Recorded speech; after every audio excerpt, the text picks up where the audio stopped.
உங்கள் Jai sir Sai brilliant அகாடமிலேருந்து. Okay, நம்ம இன்றைக்கி என்ன பார்க்க போகிறோன்னா, நம்ம 10th பசங்க எல்லாருமே ஆல்மோஸ்ட் பாஸ் ஆகிட்டீங்க. சில பேர் ஃபெயில் ஆகிருப்பீங்க, கவலையே படாதீங்கன்னா. ஓகே, நம்ம கவர்மெண்ட் என்ன பண்ணி வச்சிங்கன்னா, நீங்கள் உடனே 1 மந்த்லேயே நீங்கள் எக்ஸாம் எழுதுகிற மாதிரி ரெடி பண்ணி வச்சுக்கிறாங்க. ஸோ ஒரு சப்ஜெக்ட் 2 சப்ஜெக்ட் 3 சப்ஜெக்ட் எத்தனை சப்ஜெக்ட் ஃபெயில் ஆனால் கூட நீங்கள் ரிப்பீட் எழுதலாம் கண்ணா. ஓகே, அதனால் யாரும் ஃபீல் பண்ணாதீங்க. ஏதோ அந்த டைமில் உடம்பு சரியாமல் போயிருக்கோம், அந்த டைமில் நீ படித்த கொஸ்டின் வராமல் போயிருக்கோம், ஏதோ ஒரு ரீசனில் உங்களுக்கு வந்து ஃபெயில் ஆகிருப்பீங்க. அதனால் எதுவுமே ஃபீல் பண்ணாதீங்க தயவுசெய்து. உங்களுக்கு அதே +1 நீங்கள் இப்போ ஒரு எக்ஸாம் எழுதி முடிச்சுட்டு நீங்கள் அடுத்த +1க்கு செய்கிறதுக்கு வாய்ப்பு இருக்குண்ணா.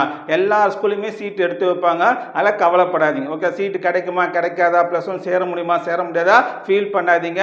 நீங்கள் பண்ண தப்பை திருப்பி ரிப்பீட் பண்ணாதீங்க. இந்த எக்ஸாமை கொஞ்சம் கண்ணுக்கு அர்த்தமாக படிங்க, கொஞ்சம் சின்சராக படிங்க. 1 மந்த் டைம் இருக்குது. இப்போ அந்த ஒரு சப்ஜெக்ட் 2 சப்ஜெக்ட் ஃபெயில் ஆகிருப்பீங்க, அது மட்டும் தான் படிக்க போகிறீங்க. ஸோ எல்லா சப்ஜெக்டும் நம்ம படிக்க போகல போன எக்ஸாம் மாதிரி, அதெல்லாம் ஈஸியாக பாஸ் பண்ணலாம் கண்ணா. Okay, don't very.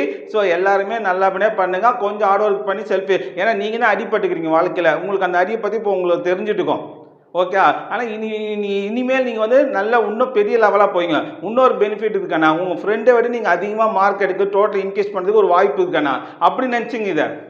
இப்போ உங்கள் ஃப்ரெண்டு வந்து ஒரு 250 எடுத்துக்கிறான், இப்போ நீ வந்து 440 எடுத்து நீங்கள் ஃபெயில் ஆகிட்டீங்க ஒரு சப்ஜெக்ட்னா, நீ அடுத்த எக்ஸாம் அந்த பேப்பரில் அதிகமாக மார்க் எடுத்தீங்கன்னா அவனை விட நீங்கள் மார்க் அதிகமாக எடுக்கலாம்.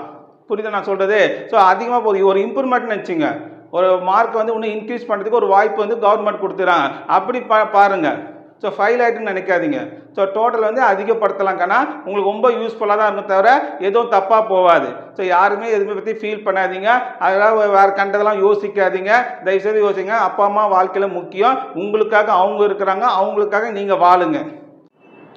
ஸோ என் சேனலை வந்து உங்களுக்கு பிடிச்சிருந்தா நீங்கள் சப்ஸ்கிரைப் பண்ணி வச்சிங்கன்னா, இதுக்கப்புறம் உங்களுக்கு எதனா ஒரு டவுட் இருந்தாலும் கமெண்ட் பண்ணுங்கள். நான் என்னால் முடிஞ்ச ஹெல்ப் நான் உங்களுக்கு கொடுக்குறேங்க. நான் குரூப் எடுக்க செலெக்ஷனில் எதனா டவுட்னா கண்டிப்பாக எனக்கு மெசேஜ் அனுப்புங்க, கண்டிப்பாக உங்களுக்கு ரிப்ளை பண்ணுறேக்கண்ணா. ஓகே, கண்டிப்பாக சப்ஸ்கிரைப் பண்ணி வச்சுங்க. அடுத்தடுத்த வீடியோ நான் போட போகிறேன். எல்லா குரூப்பும் எப்படி இருக்கும், என்ன கேட்டகரியில் இருக்கும், எவ்வளோ டஃப்பாக இருக்குமா, கஷ்டமாக இருக்குமா, ஈஸியாக இருக்குமா, யார் யார் எந்த மார்க் எடுத்தால் எந்தெந்த குரூப் எடுக்கலாம், ஒரு இதுக்கு நான் போட போகிறேங்கண்ணா. ஸோ அதெல்லாம் சப்ஸ்கிரைப் பண்ணி வச்சுங்க, மறக்காமல் சப்ஸ்கிரைப் பண்ணி வச்சுருங்க. பெல் ஐக்கான் கிளிக் பண்ணி வச்சுங்க, அப்போ நான் போகிற நோட்டிஃபிகேஷன் உங்களுக்கு வரும். ஓகேக்கண்ணா, ஆல் தி பெஸ்ட்.